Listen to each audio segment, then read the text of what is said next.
Chers frères et sœurs, enfants, jeunes hommes, jeunes filles, chers amis, bonsoir. Vous êtes sur YouTube ADD Nantes et vous pouvez aller aussi sur YouTube ADD Nantes, enfants et ados, avec le caméraman Stéphane. C'est toujours une joie de vous rencontrer le soir, espérant que vous allez bien et que nous allons partager la parole de Dieu pour fortifier votre foi, pour vous encourager dans ce confinement. Je vous invite à prendre votre Bible et avec la mienne, nous allons lire dans le livre d'Esther au chapitre 2 à partir du verset 5.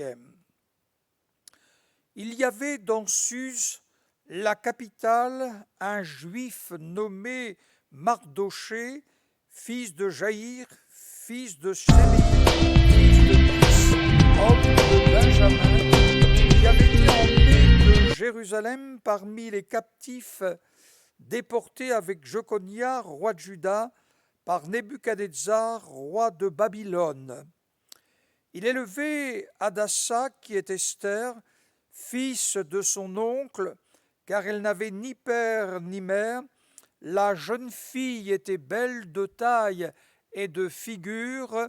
À la mort de son père et de sa mère, Mardochée l'avait adoptée pour fille.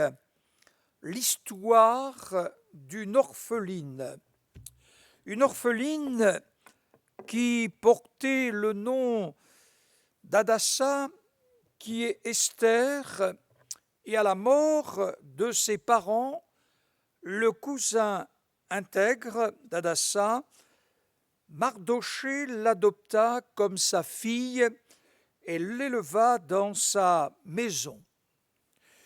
Une orpheline qui avait aussi ses secrets dans son cœur.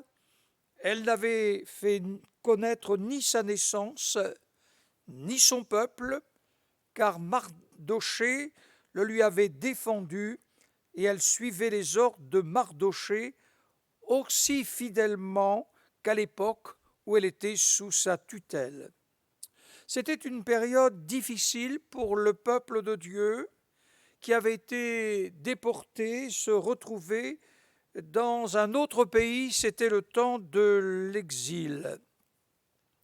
Nous vivons à l'heure de la mondialisation. Beaucoup ne sont pas orphelins, mais ont bien des secrets dans leur cœur, ne révélant point ni leur lieu de naissance, ni leur origine, à cause de leurs craintes justifiées ou injustifiées. Cette orpheline qui portait le nom d'Hadassa, qui est Esther, la Bible dit qu'elle était belle de taille et de figure. Le nom de Dieu ne se trouve pas dans le livre d'Esther. Dieu était caché en elle, et Dieu avait rendu sa main invisible. Certes, cette main invisible était néanmoins visible au travers de cette orpheline qui Esther, car en réalité le peuple de Dieu fut sauvé d'un génocide par la sagesse de Dieu qui s'est manifestée en Esther. L'apôtre Paul aux Colossiens, chapitre 3, à partir du verset 3, dit concernant les chrétiens, votre vie est cachée. Votre vie est cachée avec Christ en Dieu. Et quand Christ, votre vie, paraîtra, alors vous paraîtrez aussi avec lui dans la gloire. Oui, lorsque nous marchons, lorsque nous prenons le train ou un autre moyen de transport, ce n'est pas écrit sur notre front que nous sommes chrétiens, mais néanmoins le Christ est caché en nous. Dieu est caché en nous. Sa parole se manifeste aussi en nous. Et lorsque nous échangeons avec quelqu'un, c'est là que nous parlons de notre foi et que l'on découvre ce qui est caché en nous, la présence de Dieu, la présence de Jésus-Christ, la présence de la parole de Dieu. Dans le livre des psaumes, au chapitre 10e, à partir du verset 14e, c'est Dieu qui vient en aide à l'orphelin. Psaume 68e, verset 6e, Dieu est le Père des orphelins. Oui, dans le livre de Daniel, au chapitre 2e, verset 22e, Dieu révèle ce qui est profond et caché. Il connaît ce qui est dans les ténèbres, et la lumière demeure en lui. Chose merveilleuse parce qu'il est Dieu, Dieu voit les choses avant qu'elles arrivent. Dieu n'est jamais pris au dépourvu devant les situations. Je le crois que Dieu, concernant ce qui arrive, la pandémie du Covid-19, n'est pas dépassée. Il le savait aussi, et il le sait encore. Et dans toutes les actions des hommes, au travers des siècles, les millénaires, on remarque que Dieu n'a jamais été surpris par les éléments, les événements. La preuve même, lorsque le plan rédempteur s'est accompli, avant la fondation du monde, Jésus était prédestiné à venir sur la terre des hommes pour accomplir la rédemption. L'homme n'était même point créé, l'homme ne s'était point encore révolté contre Dieu. Oui, rien n'est caché aux yeux de Dieu. Dieu voit les choses avant qu'elles arrivent. Dieu n'est jamais pris au dépourvu devant les situations. Et Dieu qui sonde les cœurs connaît ce que les hommes peuvent projeter. La Bible nous révèle dans ce livre le premier ministre du roi Assuérus préparait dans son cœur un génocide pour anéantir le peuple de Dieu. Personne ne le savait. Le roi Assuérus ne le savait même pas. C'était un projet qui était là dans son cœur, qu'il préparait. Dans l'évangile de Jean, chapitre 2e, verset 25e, Jésus n'avait pas besoin qu'on lui rendît témoignage d'aucun homme, car il savait lui-même ce qui était dans l'homme. Nous ne pouvons point savoir ce qui se passe dans le cœur de l'être humain. Nous ne pouvons point savoir ce qui se passe dans le cœur de nos enfants, de notre époux, de notre épouse, à moins d'une révélation de l'Esprit de Dieu, sinon personne ne le sait. Oui, le livre d'Esther nous révèle que le roi Assuérus, qui régnait depuis l'Inde jusqu'en Afrique sur 127 provinces, la 3e année de son règne, il fit un festin qui dura 180 jours, c'est-à-dire 6 mois. Et puis, il fit venir tous ces grands, ces militaires des 127 provinces, et ce fut la fête pendant 6 mois. Et au bout de 6 mois, il fit aussi un festin pour tout le peuple qui se trouvait à Suse, qui dura 7 jours. Et un 3e festin, la reine Vasthi fit aussi un festin pour les femmes. Ça fait beaucoup de festins. 6 mois, 7 jours. Et la Bible nous montre qu'on ne forçait personne à boire, parce que le roi avait ordonné à tous ces gens de sa maison de se conformer à la volonté de chacun. L'histoire ne nous révèle pas tout. Mais le 7e jour du festin avec le peuple, le cœur du roi était réjoui par le vin. Et il ordonna d'amener la reine Vasthi, avec la couronne royale pour montrer sa beauté au peuple et aux grands, car elle était belle de figure. Oui, au travers de ses fastes, voilà, cette femme, cette reine avec la couronne royale doit se présenter pour honorer le roi. Mais la Bible nous dit que la reine Vasthi refusa de venir. Quelle insulte! Le roi fut très irrité et fut enflammé de colère. Dans la colère, on ne fait pas de belles choses, on ne prend pas de bonnes décisions. La colère est mauvaise conseillère. Toujours est-il, avec quelques-uns de ses grands, la reine fut destituée de son statut de reine et une lettre fut rédigée pour les 127 provinces. Tout homme devait être le maître de sa maison. Oui, parce que le roi avait été déshonoré, les grands risquaient d'être déshonorés par ce que la reine Vasthi avait fait, alors le roi mettait sur cette lettre, eh bien voici, tout homme devait être le maître de sa maison. Cela voulait dire, mesdames, bon courage. Mais lorsque la colère du roi se fut calmée, et lorsque la colère, elle se calme pour tout être vivant, il pensa à Vasthi, à ce qu'elle avait fait et à la destitution qui avait été prise à son sujet. Oui, la colère, mauvaise conseillère, et on prend des décisions que l'on regrette. Et là, même s'il avait encore la nostalgie de l'ex-reine, c'était fini, on ne pouvait plus revenir. Et c'est dans cette situation qu'Esther va devenir reine.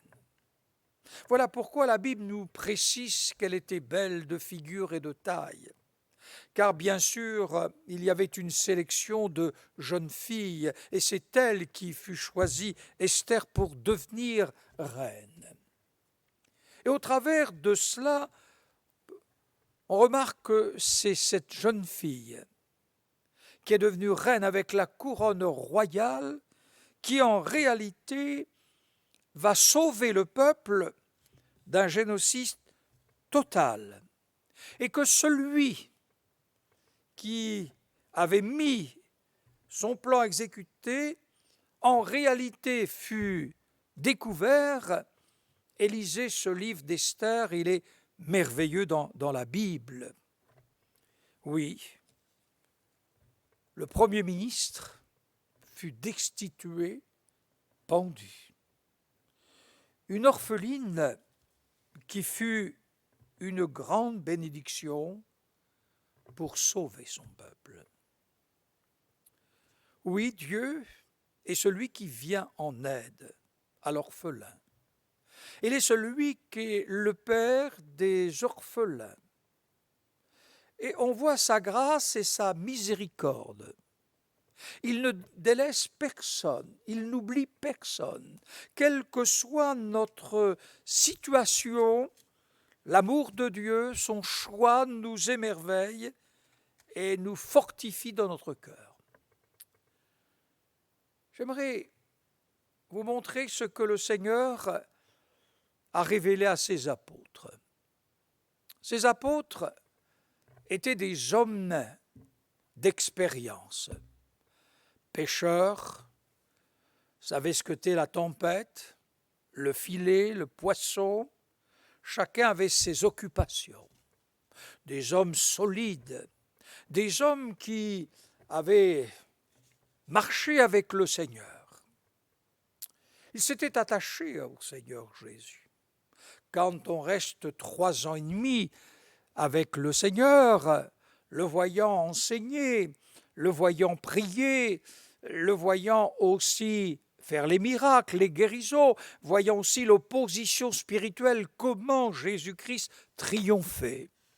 Et tout à coup, le Seigneur va leur révéler qu'il s'en va vers le Père, qu'il retourne vers la maison du Père, qu'il retourne dans la gloire de Dieu. Et aucun ne lui demande, ne lui parle de son départ pour aller vers le Père céleste, parce que personne ne lui demande où vas-tu, parce que la Bible dit la tristesse a rempli votre cœur. Oui, quand il y a le moment d'un départ, il y a toujours celui qui part et ceux qui restent. Il y a un départ et toujours un déchirement.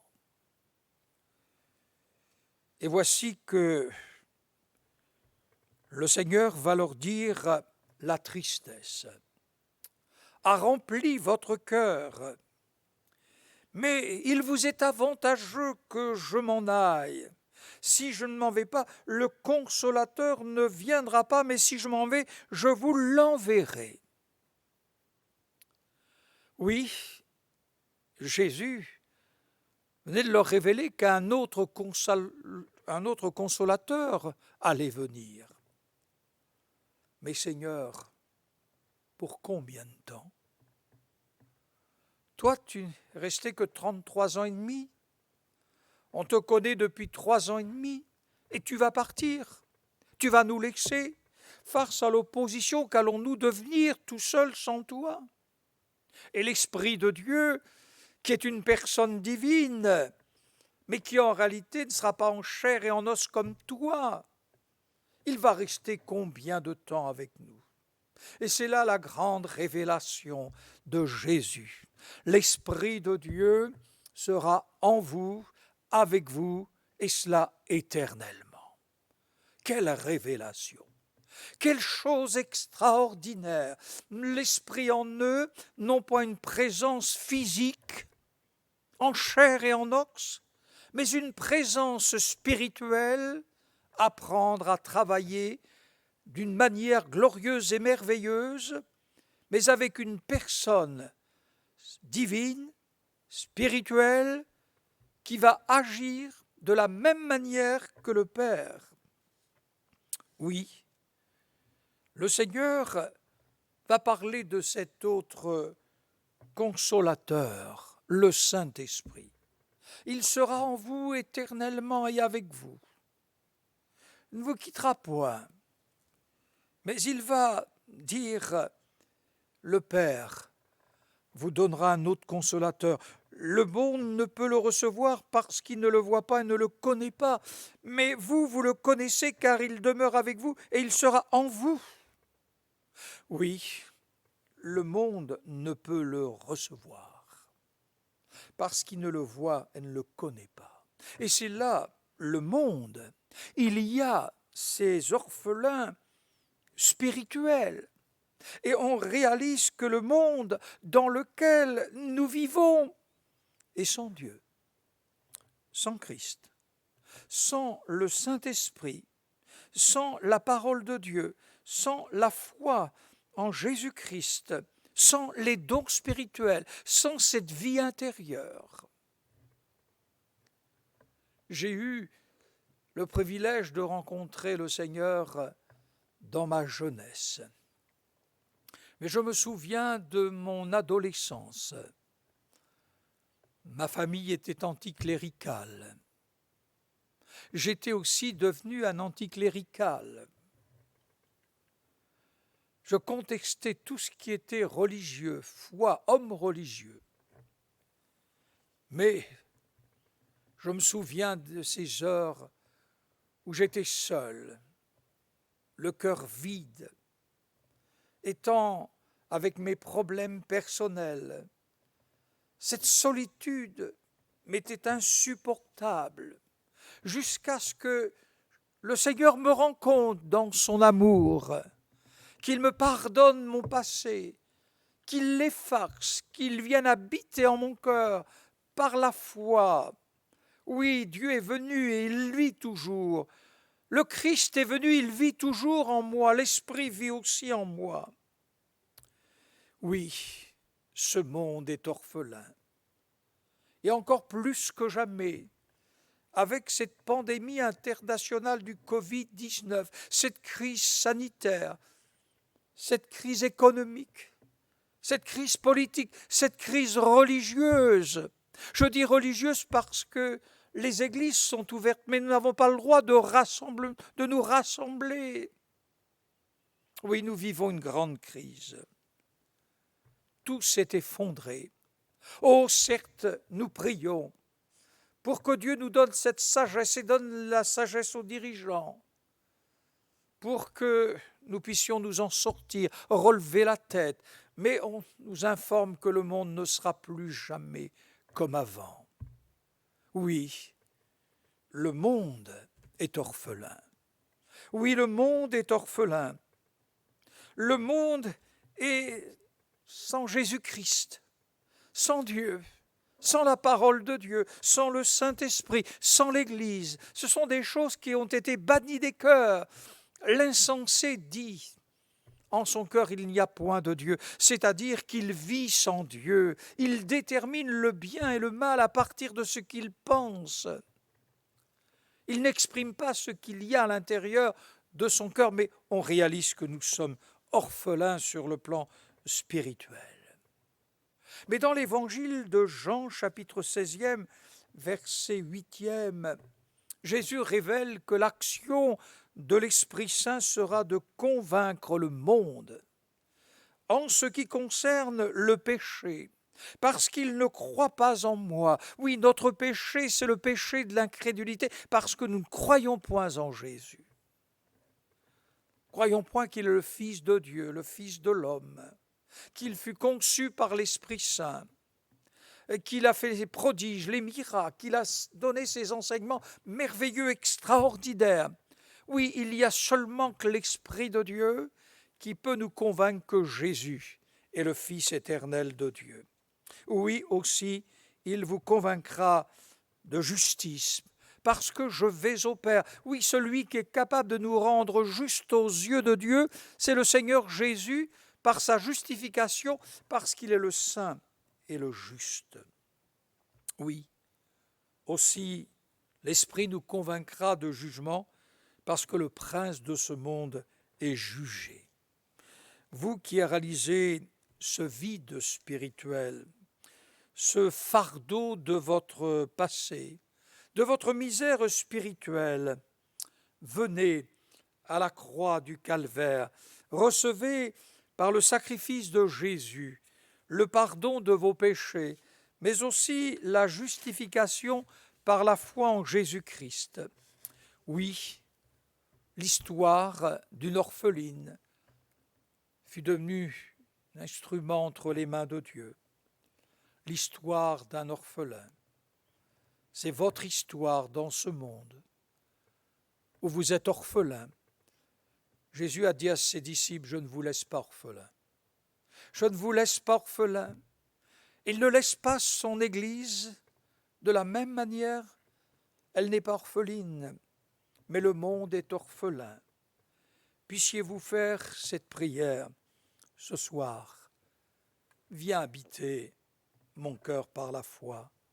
Ô Jésus-Christ, viens aussi habiter mon cœur. Ô Saint-Esprit, viens aussi habiter mon cœur. Et ensuite, votre vie va devenir une vie extraordinaire, parce que Dieu va investir spirituellement en vous et faire vivre en vous des choses merveilleuses, construire un foyer solide, ferme, inébranlable. Oui, que Dieu vous bénisse et vous donne sa grâce et sa bénédiction. Oui, il y eut un jour une chorale de 900 choristes, tous des anciens drogués, chantant la gloire de Dieu.